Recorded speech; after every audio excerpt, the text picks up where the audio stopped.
तर नमस्कार मित्रांनो, एस पी ॲग्रो फार्मवरती सर्वांना. तर मित्रांनो, आपण आपल्या फार्मवरील कोंबड्यांना रवणीवरती बसवत नाहीत. त्या स्वतः जागा उडकून तिथे अंडी घालून पुढं बसून पिल्ली काढतात. मित्रांनो, हा जो आपला माळा आहे शेणी ठेवलेला, तर इथे एका कोंबडीने खडकी अंडी घातलेली आहेत.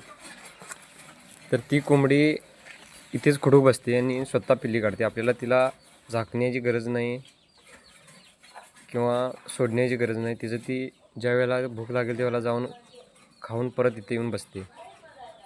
इथे आता मांजरेचा वगैरे तिला काही धोका नाही. ज्या कोंबड्या आपल्या आहेत त्या सर्व इथेच बसून अंडी घालतात. तर ह्या 2 कोंबडींची अंडी इथे घातलेली आहेत. इथं जी पिल्ली पहिल्या काढलेली होती त्या कोंबडीने जिथे पहिला पिल्ली काढली होती, तर ती 6 अंड्यावरती इथे कुडू बसून तिने 6 पिल्ली काढलेली आहे. मित्रांनो, आपली एक कोंबडी इथं जी आपण ट्रे ठेवला होता त्यामध्ये अंडी घालून तिने इथं आता पिल्ली काढलेली आहेत. तर तिला आपल्याला सोडायची वगैरे काही गरज नाही. तिचं ती भूक लागल्यानंतर जाऊन खाऊन पिऊन येऊन इथं बसते परत. तिच्या खाली 17 अंडे आहेत, तर 2 पिल्ली तिने आता काढलेली आहेत.